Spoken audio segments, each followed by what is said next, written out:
Nous voilà sur le site du Bois Chucot. Je suis en compagnie de Carnac vendéen, c'est comme ça qu'on l'appelait.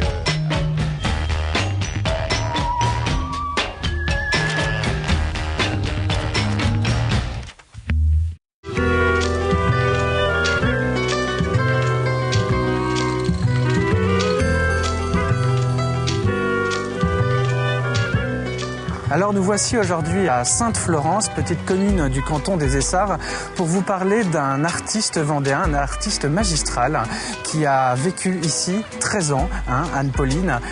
Dans quelles années ? Alors il a vécu ici de 48 à 61, années pendant lesquelles sa femme était institutrice ici, à l'école de Sainte-Florence, donc qui se trouve juste derrière. Et ici nous nous trouvons devant les latrines de l'époque, qui sont protégées depuis 98. Alors, ce sont les seuls en France à être protégés et classés. C'est étonnant. Quel genre de personnage était Gaston Chessac ? Pour la population, à l'époque, il était considéré comme un fou, mais il a laissé quand même une trace importante ici. Voilà. C'est son œuvre principale. Exactement. Il a produit la plus grande partie de son œuvre ici à Sainte-Florence. Il s'est nourri des conflits qu'il pouvait avoir avec les habitants qui avaient du mal à comprendre un petit peu l'attitude de cet artiste qui était homme au foyer, qui ne travaillait pas, qui effectuait les tâches du quotidien. C'était sa femme qui travaillait, institutrice de l'école publique. Et lui, il se baladait à travers les chemins de Sainte-Florence pour récupérer des objets, pour peindre, pour initier les enfants. Donc ce comportement était plus ou moins suspect. Il avait des relations assez compliquées avec les habitants, oui. Alors quel genre d'artiste était-il ? On peut le classer dans quel genre ? Alors finalement, on peut dire qu'il fait partie bien évidemment de l'art moderne, mais il est inclassable en termes de mouvement artistique, puisqu'on a voulu l'assimiler à l'art brut. C'est vrai que son art correspond à l'art brut, mais lui, il refusait de rentrer dans un mouvement, préférait être isolé et produire les œuvres qui lui semblaient être les meilleures. Anne-Pauline, si ces toilettes ont été classées, c'est bien pour une bonne raison.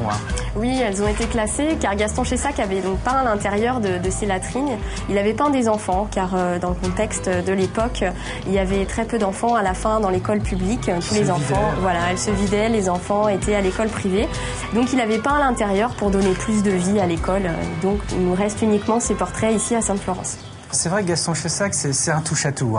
C'est un homme qui est poète, qui est écrivain, qui est aussi plasticien. Il entretient des relations proches avec des grands artistes comme Dubuffet. Robert Doisneau est un ami pour lui. Il vient d'ailleurs carrément le photographier ici à la fin des années 50. En 52 précisément, il est venu le prendre en photo ici. Donc on a une série de clichés, notamment une où il est en train de peindre un personnage derrière. On en a d'autres dans la commune de Sainte-Florence. Donc c'est une excellente source pour nous ici d'avoir ces clichés de grands artistes reconnus.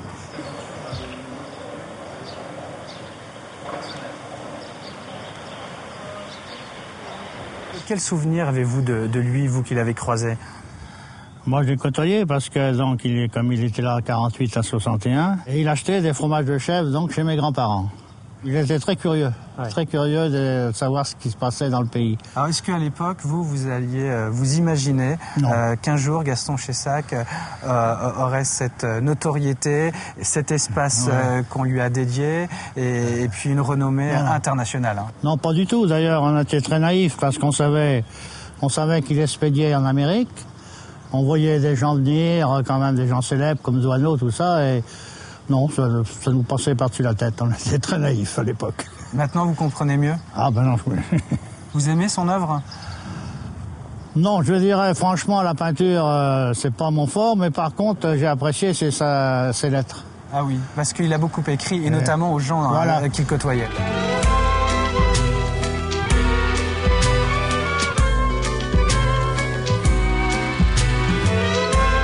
Alors, la commune de Sainte-Florence a voulu rendre hommage à ce grand artiste qu'est Gaston Chessac en lui dédiant un espace.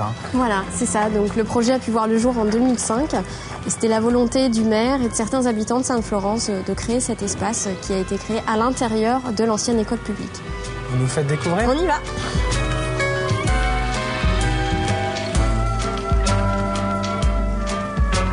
Sa vie est un peu représentée ici avec une scénographie toute particulière. Voilà, donc on est dans la salle de classe, dans l'ancienne école de classe. On le voit ici avec ces murs noirs qui représentent les anciens tableaux d'école.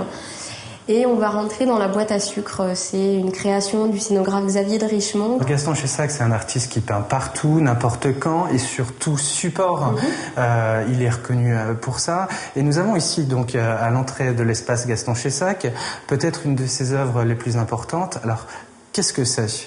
Alors c'est une porte de placard, malheureusement nous n'avons pas l'original, nous avons une reproduction de la porte. L'original est au Sable d'Olonne, hein, voilà, à l'abbaye de Sainte-Croix exactement. Donc cette porte est importante pour nous ici à Sainte-Florence puisqu'elle a été peinte au Lombardière, donc juste à côté de Sainte-Florence, chez un ami à lui qui s'appelle Louis Penaud. Et il avait peint cette porte anodinement à l'époque et aujourd'hui elle a énormément de valeur. On va rentrer dans l'univers et l'intimité de Gaston Chessac.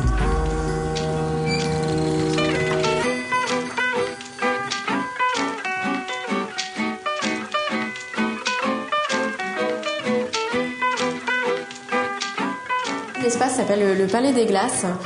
Palais des Glaces parce qu'on voit ici tous ces miroirs brisés.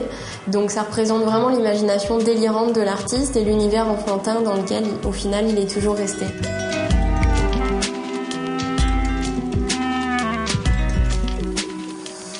Qu'est-ce que c'est ces bouses, Anne-Pauline ? Alors en fait, pour la petite histoire, Gaston Chessac, à la sortie de l'école, aimait dessiner à la craie autour des bouses. Il se cachait juste après que les enfants soient sortis, il laissait les craies et attendait que les enfants terminent les dessins. Il aimait les faire travailler, il aimait leur donner le goût de l'art. C'est original. On peut comprendre aussi que les parents de ses élèves le prenaient pour un farfelu. Quand même. Faire la sortie des écoles, jouer avec les enfants autour des bouses, il fallait le faire. Il fallait le faire et ils allaient même jusqu'à interdire aux enfants de parler à Gaston Chessac à cause de ce comportement complètement bizarre.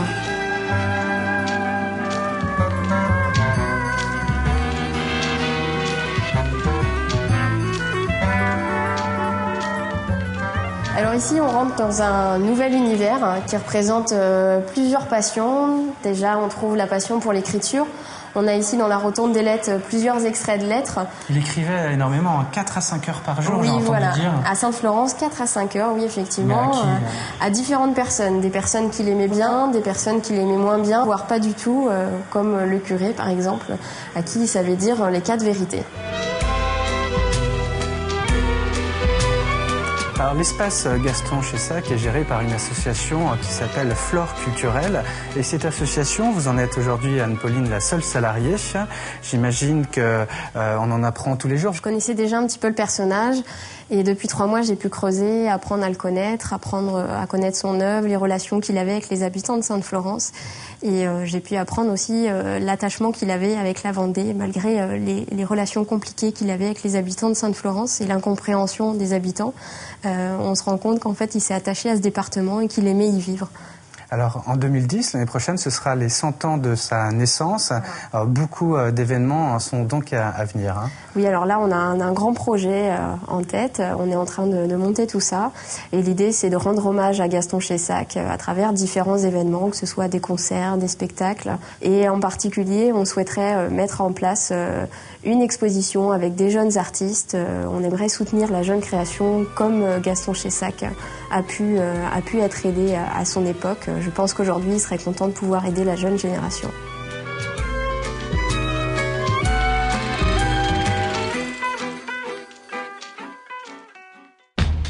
Nous voilà sur le site du Bois Jucot. Je suis en compagnie de Le Carnac vendéen, c'est comme ça qu'on l'appelait.